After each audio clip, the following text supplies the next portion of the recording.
Welcome to Post-Traumatic Thriving, where we explore life's toughest issues, along with the art, science, and stories of resilience.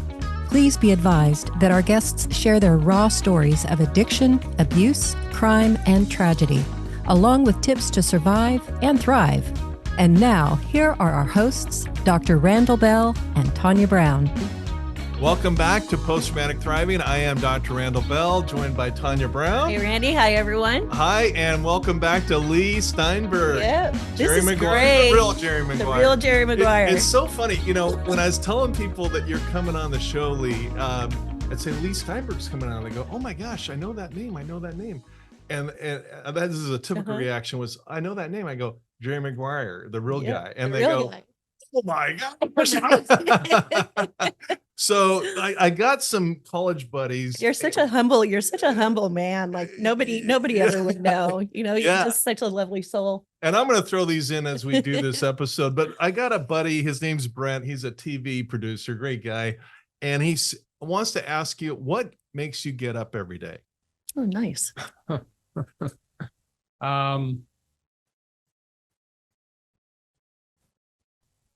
A love of life. No. A feeling that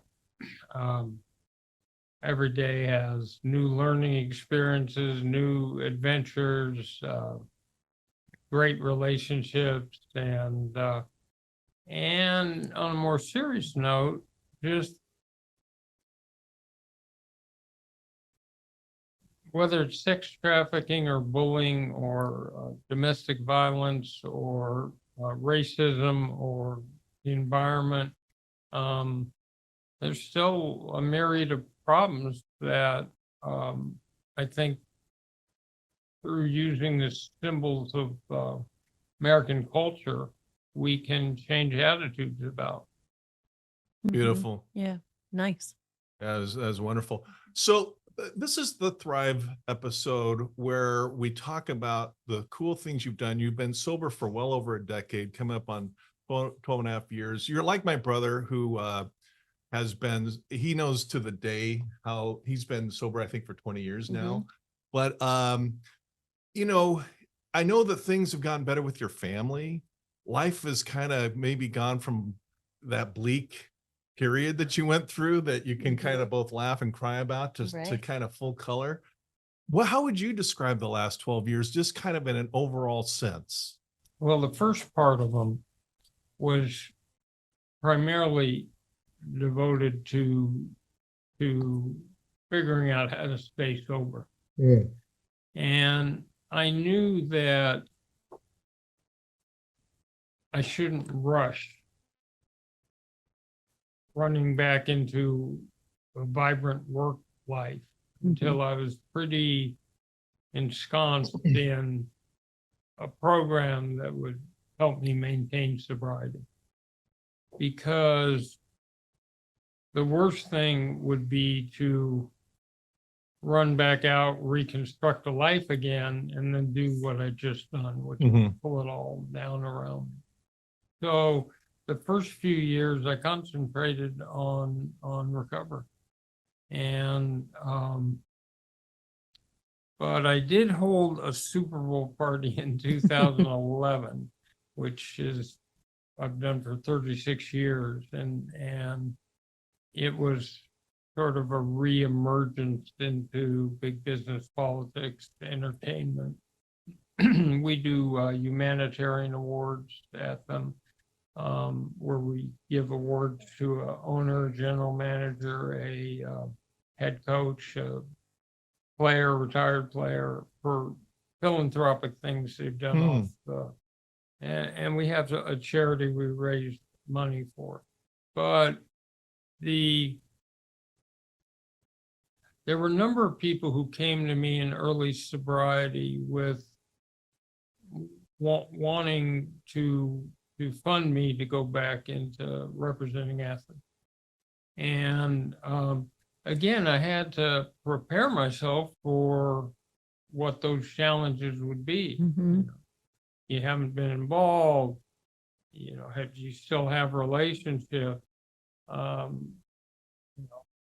you're getting a little long in the tooth, you how can you guarantee us you'll stay sober? So I had to be ready. And the only real response to that was just time and having a structure that helped me maintain sobriety. Mhm.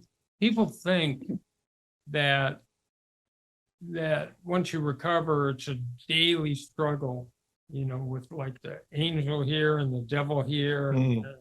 Not really. It's all internal. And if internally I was still interested in being an active drinker, it wouldn't matter whether alcohol was around. Mhm. I'd find it. Mhm.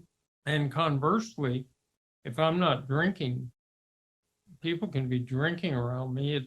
I live in a world that's the Disneyland of drinking. Mhm. I mean, pro sport, people don't become heroin addicts, they drink. Mhm. And so it's seen as pretty normal. So there was a staging period at the beginning where I was figuring out what I was going to do. And then when enough time had passed, then I went back. One of the things I did is I wrote an autobiography, The Agent. Yeah. Mhm. And one of the things I thought was I need to reintroduce myself to campuses. So I've spoken on 85 college campuses, and oddly enough, there was a bank robber named Willie Bioff, and they asked him why he robbed banks, and he said, because that's where the money is. And What do you know? it shouldn't be a surprise. The accomplishments are where the athletes. So I went back and I knew I had to reestablish brand. So I did a big book tour. It became a New York Times bestseller. And I was on campuses and in markets across the country reintroducing myself. Nice. And then the whole concept of being interviewed and all that never went away. And then I started doing the public speaking again that I do to business groups, to political groups, to campuses, and it started rebranding. And I started writing. I wrote for Forbes for about 10 years on business. I wrote chapters for other books. I wrote a chapter for Chicken Soup of the Soul and for some anthologies. And I started, again, doing a ton of public speaking. And between the writing and the public speaking, and then I started my own podcast. But I stopped that when I did I hosted a radio show on a national network, and every Monday night I hosted it. I did a monologue. We took calls. I interviewed guests. So again, podcast, radio show, it got everything going again. And then it was a matter of putting together an agency that started with football, but now has expanded to baseball and basketball, Steinberg Sports and Entertainment. And so it all sort of built together. And then new charities, new community affairs, and sort of all the rest of it.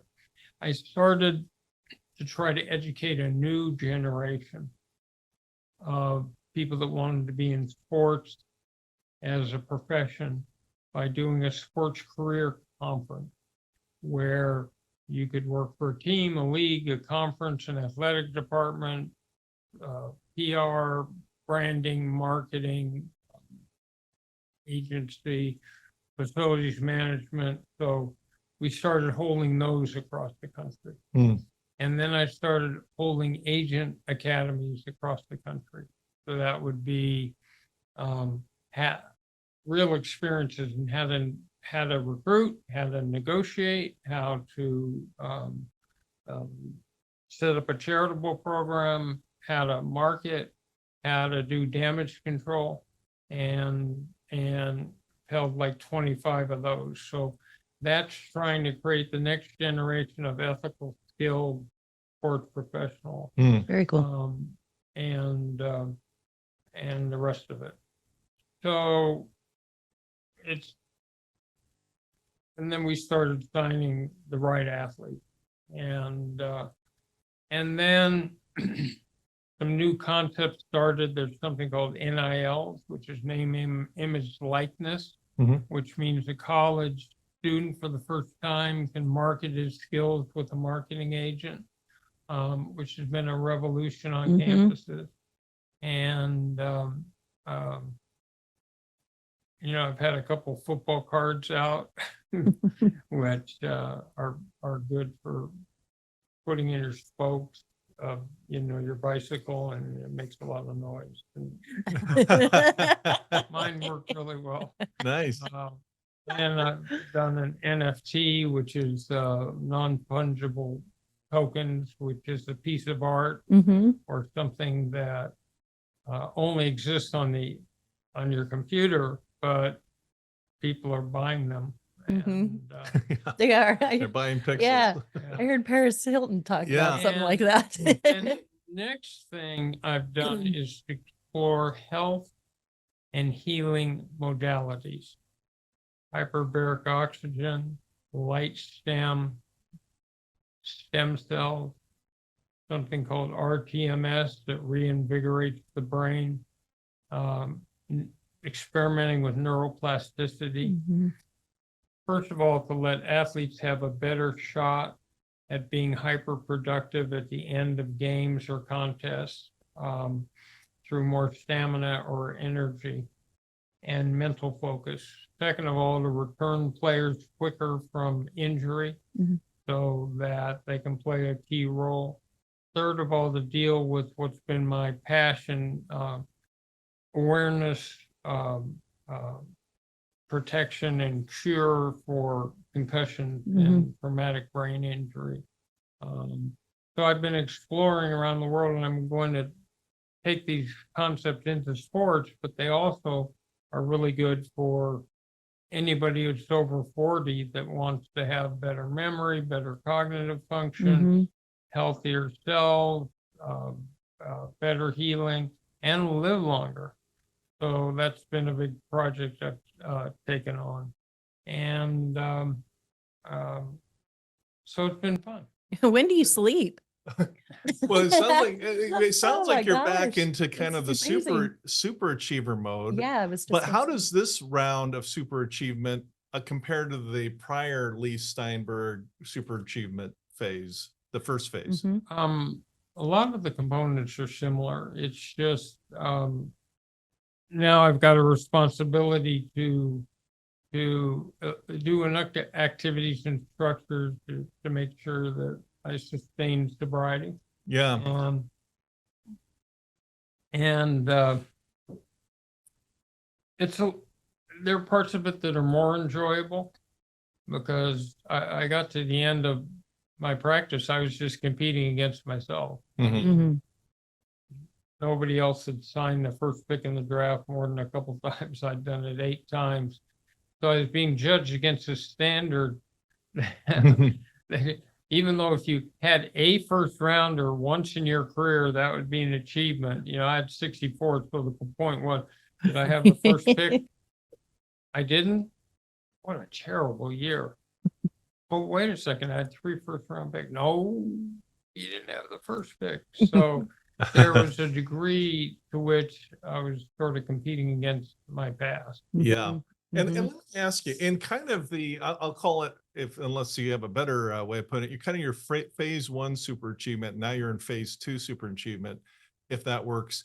In coming back into phase 2, in reading your book, The Agent, I noticed that there were some distractors. You had people that were, kind of capitalizing, and there was business jealousies and so forth. But for the most part, was the climate where people were like supportive and welcome back and saying, not among agents because they're hyper competitive. Sure. If a and there are some excellent, outstanding agents who I respect.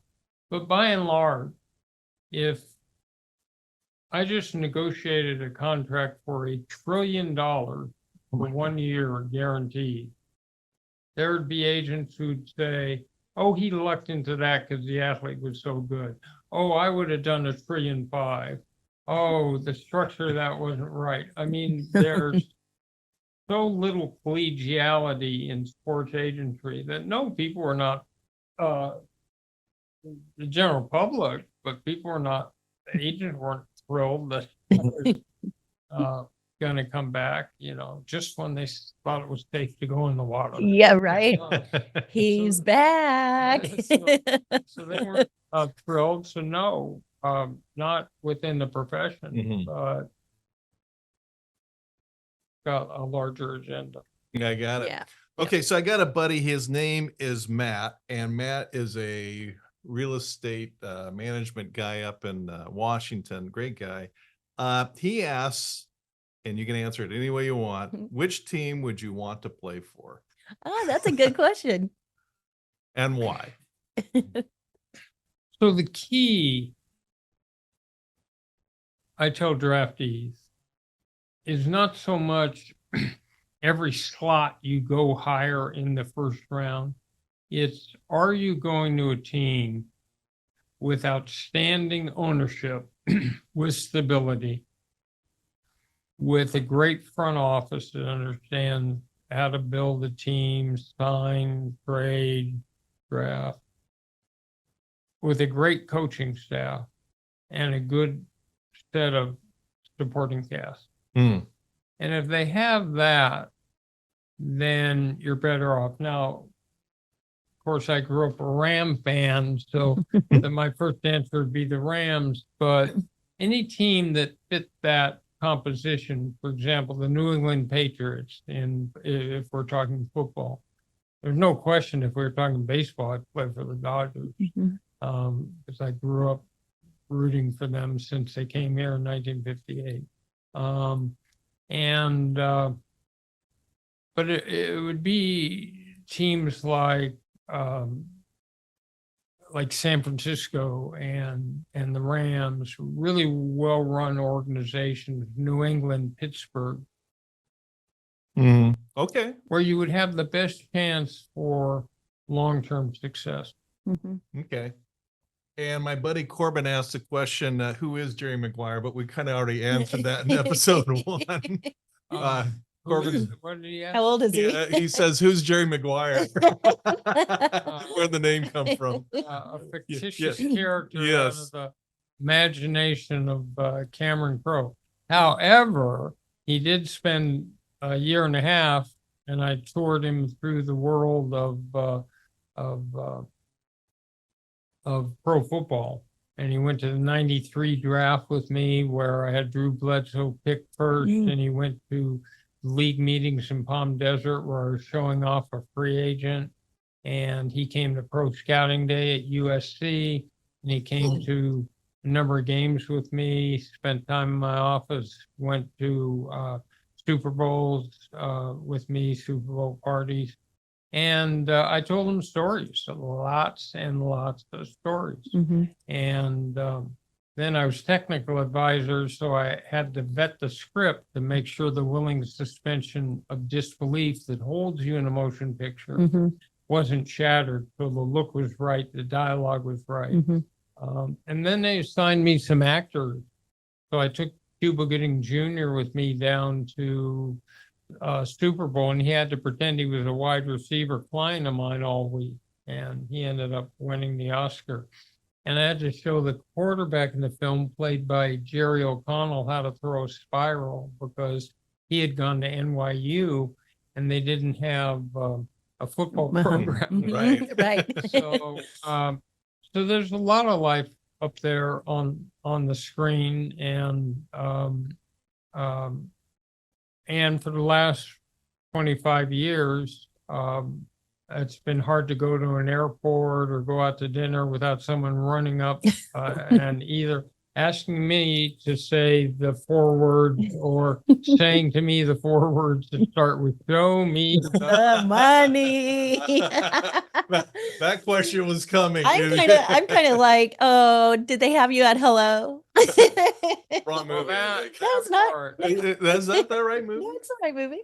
Oh, that's right. You're Yeah, absolutely you right. had me at hello. Excuse me. Yeah. Well, that's where Renee Zegwell. Yep.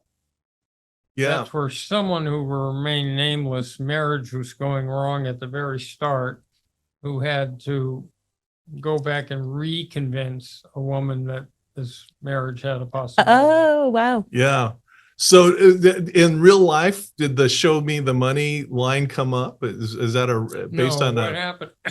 Tim McDonald was a strong safety playing for the Arizona Cardinals. And he was a free agent, so he could go anywhere he wanted to go. So I was showing him off, and Cameron was out there with us. So we went up in Palm Desert to Tim's hotel room, and Lou Dobbs and Money Line was on in the background. And Cameron asked Tim, what are you looking for from a team? What are you looking? He said, well, I'm looking for a team that'll show me winning because I've never won. I'm looking for a team that'll show me some respect. I'm looking for a team that'll show me economic security. And Cameron wrote, show me the money. See, all Nice. these lines That's come where it from came from. somewhere, Yeah, we right? got I the- love that. the true story? That's Okay. great. Now, my friend Alan, Alan is a sales manager at a big firm. I don't know why he asked this. Does the human brain really weigh 8 pounds? Was that part of the movie? Yes. I missed that. The kid was so cute. He was always So questioning, who asked questioning. that question? My buddy Alan. Well, Alan, it depends on the individual. And some of us have little pea brains, but I'm sure you have been given a 8-pound brain. Alan's a bright guy. He played volleyball for UCLA, so That's you know he's great. a good guy. And then my buddy Corbin, he didn't ask a question. He just said that his brain weighs 10 pounds. He Oh. wants everybody to know that. He's got a big head. that he wants So them to. he's on the theory that size matters.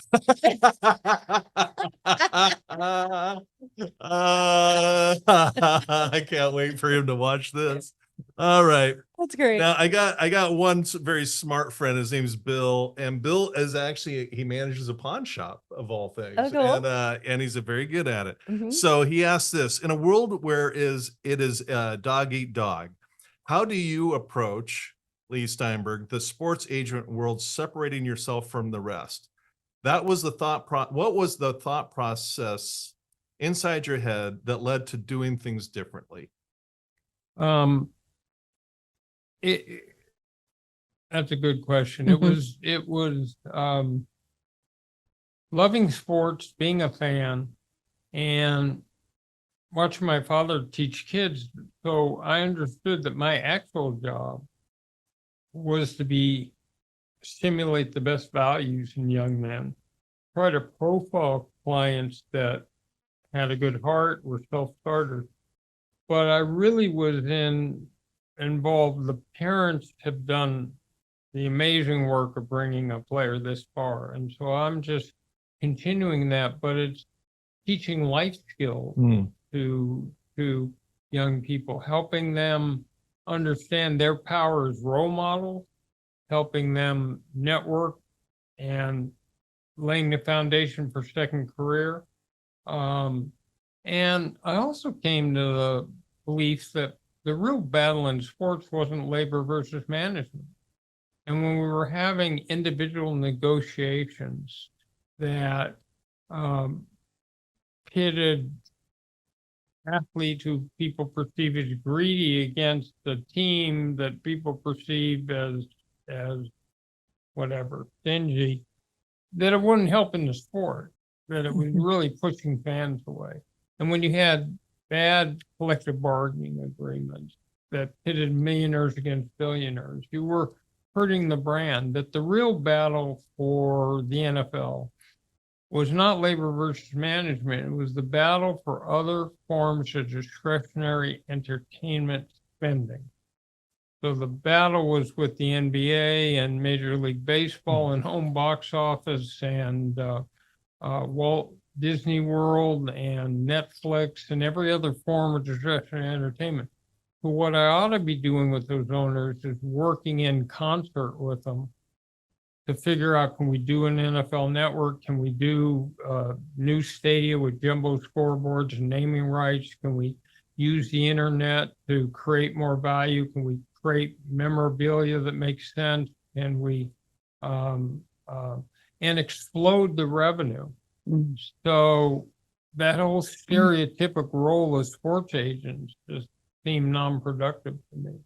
And at the end of the day, all I've really created is whatever they do charitably and getting them towards second career. Somebody was going to negotiate the contracts if I never existed. Mm-hmm. So it was just that thin. How can we use the cultural symbols in this society to do some good? Can we trigger imitative behavior? Can we get people to think differently about certain issues? Beautiful. Thinking outside the box. You're a big thinker. Well, I gotta say that answer was so, I'll just say it, brilliant. Clearly the phase 2 comeback, Leigh Steinberg still got a lot of game.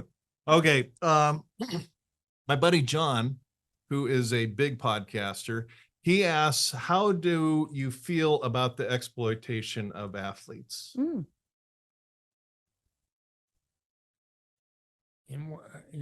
In terms of just abuse on the bodies and overstraining the athletes and just the pressure, I suppose is what he means. Well, I think any contact sport is going to gradually break down the joints in the athlete's body. Yeah. And I had a crisis of conscience back in the late 80s, early 90s, because I'm representing half the starting quarterbacks in the NFL, and they keep getting hit in the head. And we'd go to doctors and ask, how many is too many? What's the magic number? When should we retire? And they had no answer. And so I started holding concussion conferences with the leading neurologists, the leading specialists in every aspect of the problem. And we held one up in Los Angeles at the Marina, where we finally had Bennett Amalu and other neurologists telling us 3 or more causes an exponentially higher rate of Alzheimer's, Parkinson's, premature senility, chronic traumatic encephalopathy, and depression. And so I called it a ticking time bomb and an undiagnosed health epidemic. The exploitation of college athletes has been mitigated by this new name, image, likeness, because now coming out of high school, someone can market themselves. But the actual physical injuries and what it does to the human body to play a contact sport, I feel some guilt about. Even though every athlete would tell you they do it over and over and over again, still, I didn't enter this profession to send people down the road to dementia. Yeah. Exactly. Is that kind of, because John has a follow-up question, and that is, excuse me, to what extent is it a toxic industry? Is that part of the because I remember the whole head helmet. In fact, there was a movie about it. You're right. Concussion. Yeah. Concussion. I mean, is there other elements that are kind of toxic, or has that been kind of addressed with the helmets being improved? No, the G-force is higher. So you have bigger, faster bodies moving. The greatest rate of concussion is lineman hitting linemen. So every time an offensive lineman hits another offensive lineman, it produces a low-level subconcussive event, a little bit of change. So you could have an offensive lineman play high school, college, and pro football and have 10,000 concussions, none of which have been diagnosed, none of which he's aware of, but the aggregate almost certainly does the same brain damage. So it's a real problem. And I've now discovered a couple of processes, one called RTMS and the other called Nestry, which is in Orlando, in which they can rehabilitate the brain. Now, people don't know this yet. Yeah, I'm not a doctor, but I've seen it work. So we're making progress. But yes, it's to a certain extent, if it's a contact sport, it's toxic. Yeah. Yeah. So I reached out to you a long time ago. I don't even remember how long ago it was. And it was shortly after Junior Seau died or took his life. And we were talking about, TBIs also with, of course, then OJ came into the conversation. We were talking about, domestic violence and with TBIs and suicide. Can you talk maybe more about that correlation? Is there even one? So once someone gets chronic traumatic encephalopathy, once their brain gets to that point, it starts a syndrome, and where the athlete becomes depressed, starts to in some cases become violent, marriage breakup, abuse, unemployment, and eventually a number of those people have committed suicide. So it's a nasty process. Can we reverse it? So there's prevention and all the things you do prevention wise, which is not having kids play football early in their life, and being careful with that, better blocking and tackling techniques, experimenting with having no contact in training camp or in practices, just in the game. That can cut the stuff down. But whenever you keep pounding the brain, you're eventually going to get to CTE. Yeah. Eventually you're going to snap. Now, the next question is kind of controversial. And I was asked by actually two friends. One is Jonathan, who's a medical doctor, and Buddy Dyke, who's an attorney here in Orange County. And the question goes around the trans situation where a woman is, or I have the other way around, a male, transitions to a female and then competing in female sports. I've read a little bit about the topic, but you know what I'm talking about. Do you have any particular insights on that or how you feel about that? In general, I have the philosophy that there's little enough love in the world anyway, that people who find it in different ways ought not to be something I'm concerned with. That they're gay or this or that. That's their business, and there's not enough love in the world anyway with consenting adults. I don't know how you get around the fact that males in general are bigger, stronger, and faster than females. And I don't know if that's a fair competition. Yeah. I mean, it's like a balance. Over here, you've got the trans athlete who just wants to live out their life's journey, and so you want to be sensitive to that. And over here, it's hyper competitive. And are you really mixing apples and apples? Are you having a fair competition? I'm not sure. Yeah, I think I get your point. I think that's an issue that's currently being processed, if you will, by society. Because I think I agree with you wholeheartedly. We want to be respectful of our LGBT friends and family.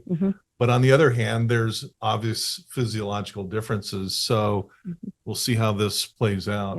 And the whole thing about sports is to have it done on a level playing field. same rules, same standard, same everything. Yeah. Yeah. It's only the actual performance that matters. Yeah. Mhm. Yeah. So in the thriving stage, I mean, it's apparent you not only have the experience from kind of your phase one success, but you have kind of added dimensions and kind of a richness, if you will, from having been through your own personal Mhm. challenges and dealing with that successfully and in an inspirational way. What is your kind of days look like now, and what are you kind of looking forward to with your future in this wonderful stage you're in? So I do a little less of the active representation of athletes than I did. We have younger CEOs, younger agents. I still do some of it. We're doing the NIL for UCLA running back Zach Charbonnet, who's a splendid athlete. And so I'm helping him, talking to a few other new athletes, but we've got a number of veterans. So it's a combination of public speaking, doing interviews, podcasts, other press, trying to I told you I'm working on that health and wellness modality, the Agent Academies, the sports career conferences, the talking to current clients that we have now, going to games. It's a mix of all that. And it, tomorrow night, I'm getting a philanthropic award in Anaheim. And I'm speaking to the California attorneys group in a week. So it's working on these projects. Oh, I'm just started writing my third book, which will start sort of like this podcast where the last one left off in 2013. And there's a documentary group trying to sell a documentary. I don't know. I think I'd be Selling a first in line to watch documentary. that. on my life. I would.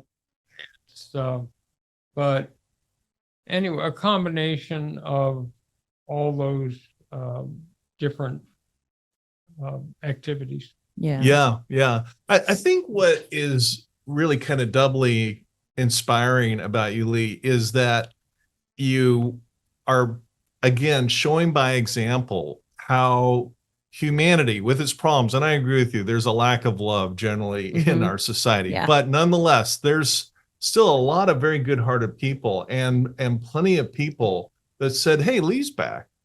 This is great, and people, if you fall down, it's not the end of the world. Pick yourself up. If you crash into a fire hydrant, Newport Beach and get on the news and all the embarrassment, there's still these wonderful people that say, hey, you know what, we're behind you. Got your back. And look, and you're doing things that are just, it's just crazy fun watching your success just keep compounding and compounding. It kind of makes me feel like, wow, maybe I can do a little more Right? cool stuff. I'm like, shoot. Okay. I think if you put unselfish, positive energy out in the world, and if you're constantly thinking, how can I help this person, this person, this person, and it's not all about you, that people who have that same philosophy will respond. Yeah.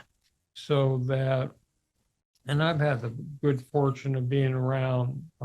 When we talk about making a difference in the world, parenting makes a big difference. Yeah. How you raise children makes a big difference. So each person does it in their own way, in their own time, and it's all consequential.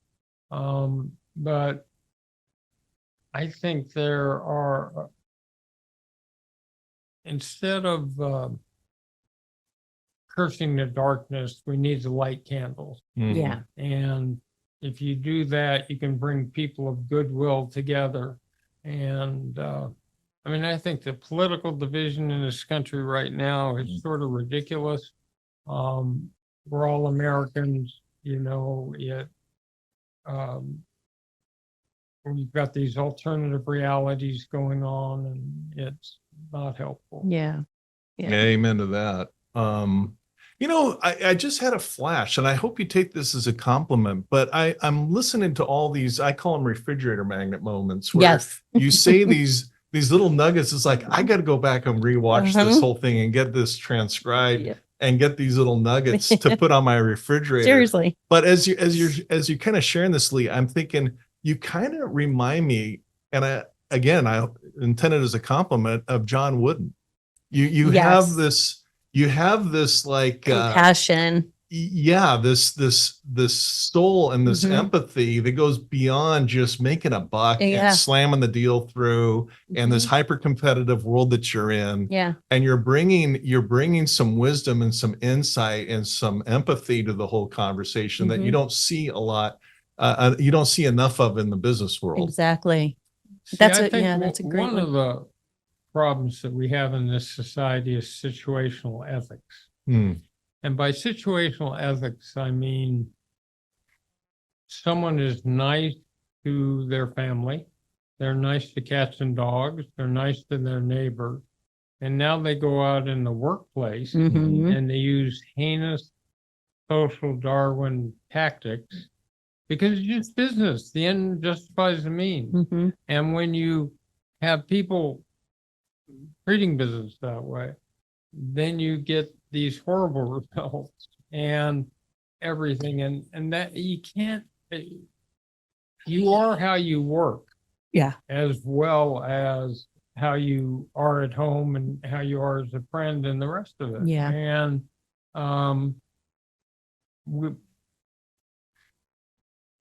part of the subtext of these agent academies that teaches young people that situational ethics is no good. It leads to a type of soul death internally for the person who compartmentalizes that way, who's like, goes out and just spoils the environment, uses bad ethics, cheats people, whatever. So I think it's important that you have one set of values and one set of ethics that you employ throughout your life. Yeah. Yep. Any kind of tips on, you've got this, tremendous reputation for negotiation. And I had an experience in college where the professor did a negotiation exercise, and it's just the truth. I was dead last. I was so embarrassed. I was so humiliated that when I went over to PricewaterhouseCoopers, I went through a 2-day training on negotiation, and I was so humiliated by that loss that I ended up being number one. Yay. And a lot of negotiation comes down to some simple processes and principles. But do you have any tips on negotiation you want to share and kind of? Oh, absolutely. Yeah. People need to do an internal inventory about what values and what priorities they're looking for in the world. So that is it short-term economic gain, long-term economic security? Is it family situation, geographical, spiritual? Is it a corner office? Is it vacation? In other words, is it making a difference in the world? You have to have clarity internally. And if you're negotiating for yourself or for someone else, you have to make a priority list about what is most critical to bring out of the situation. Everything can't be as critical as every other point, or you can never make a deal in the world. So you've got to have that. Then you have to research whatever it is. If it's buying a car, negotiating for your own job, setting curfew for your kids, whatever the subject is, you need to put yourself in the heart and mind of the person that you're negotiating with and figure out what's a win for that person. What will work for them? What do they critically need? And people spend so much time miscommunicating because they don't get down to open up and they either haven't prioritized, Mhm.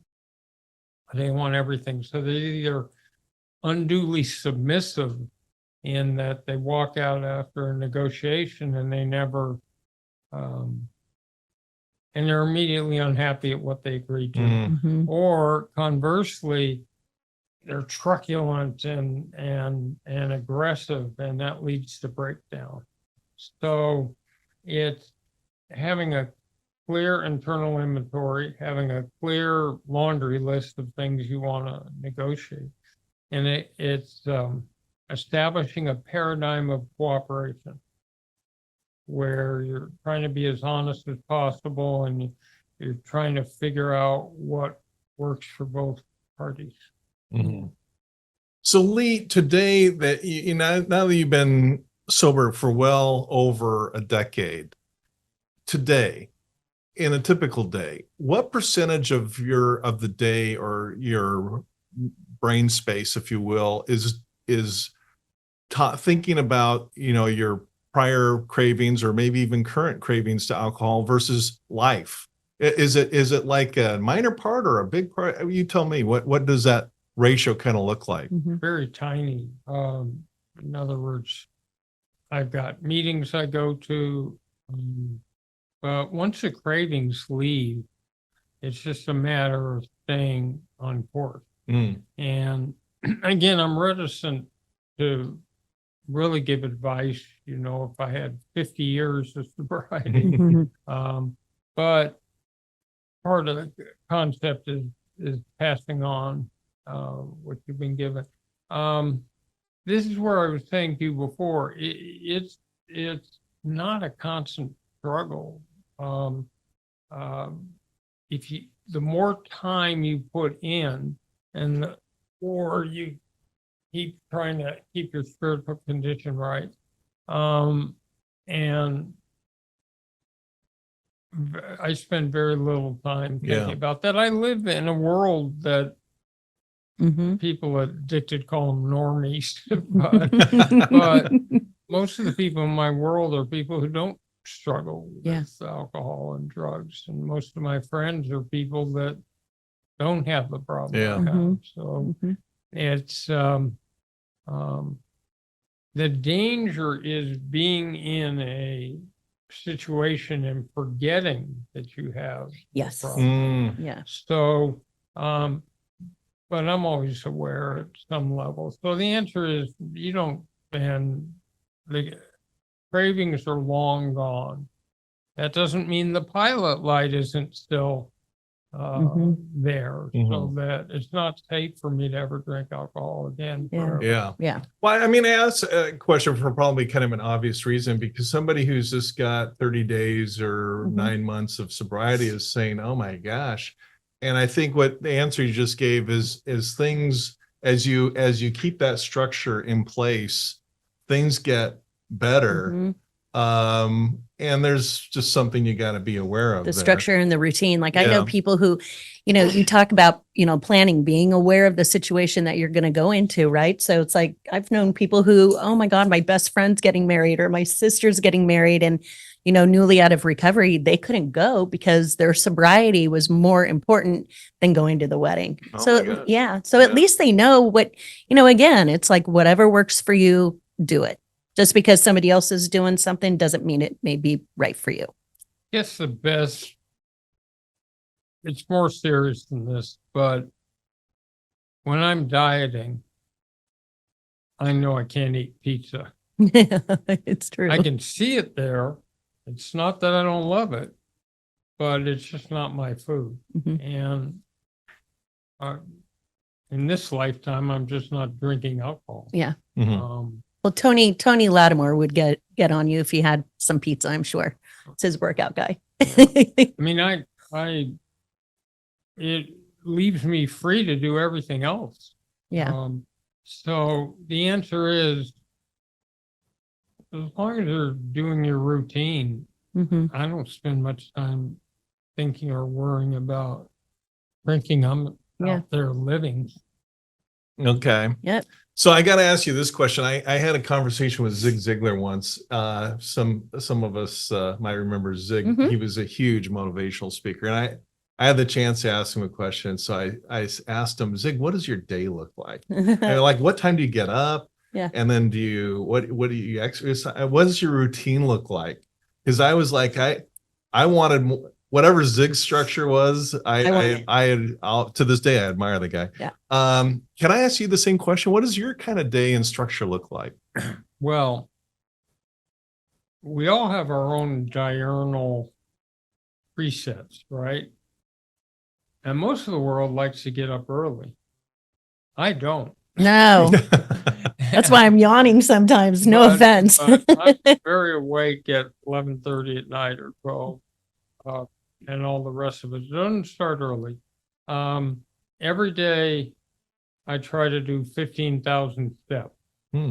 So at some period, when I get up, I'm probably walking. I work out with a personal trainer 3 times a week.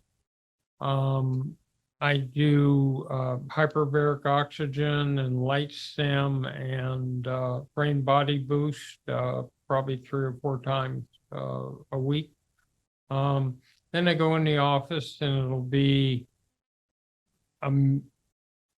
working on projects, talking to clients. I'm an inveterate reader.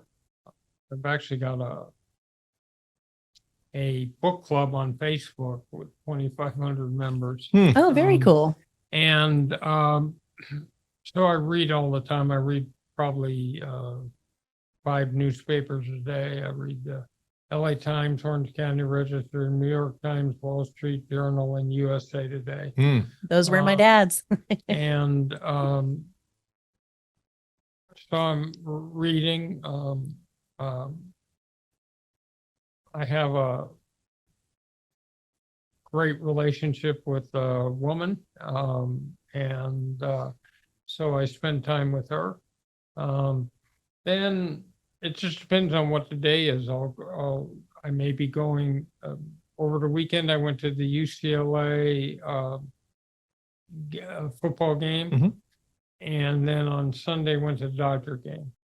So now NFL football started, so I don't have to do it every single week, but probably every other week or every third week I'll go to a game, talk to clients, visualize emerging markets and where I think technology is taking us, so that we can find the niches where there's a better mousetrap to solve a problem. And I've been talking to people in Arizona who want to do an alternative education course and put my name on the school. So cool. it's a mix of all sorts of different things. Wow. Yeah. And you mentioned you're working on a book. Is there something, what can you share or you don't want to share about that? The first part of it would be a lot of what we've talked about today. Okay.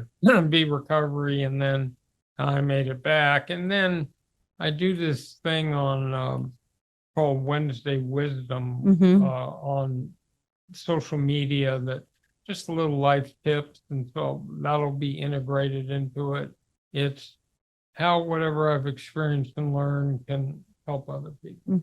That's beautiful. Yeah. I just like the fact your whole existence is all about helping other people. I mean, it's It really God's work. is. That's why we're on the planet. Yeah, it really is. Kudos to your dad. Yeah. And my mom. Yeah, and your mom. My Yeah. mom was We good didn't too. talk about your mom. Mostly because I'm sort of sad because she Oh. died about a month ago. Oh. At So sorry. 94. But my mother had exactly the same values, make a difference in the world. She taught me to love books and movies and travel, and she was my relationship counselor. And but Yeah. we lost her last month. Yeah. So sorry. Yeah. But she was 94. Yeah. Yeah. You But sound like a yeah, I wonderful know, woman. but still, my, yeah. Yeah. Nothing is harder, I think, than, well, one side losing a child, but man, losing a mom. I haven't been the same. It's No, been almost 2 years. Well, and the other thing And is, she was 90. towards the end of life, the children become the parents, and the Yeah. parents become the children. Exactly. you Exactly. know, which is destabilizing. Yeah. Yeah. Well, I'm sorry about that. Yeah. And I'm sad. I lost my dad and I did cry. I'll just admit that. And my mom's 100. Yeah, I know. She's Literally 100. Yeah, she's literally 100. My aunt turns 100 later this in a month or two, That's Wonderful. and amazing. it's still They're on Got it it. going. Yeah, Yeah. yeah. That's crazy. And my mom still has a great sense of humor. Her memory's I can tell the same joke over and over again. And she'll Okay. laugh Just every still laugh. time. Well, whatever. She's got a She's wonderful 100. sense of humor. She's always in a great mood. I think there's to kind of wrap things up. I think you've been so generous with your time. I can't thank you enough. Yeah, thank you. The Facebook, I'd like to let people know how to kind of connect with Yeah. these various things you're talking about. Your so. podcast, books, Facebook. So you can go to Leigh at Leigh.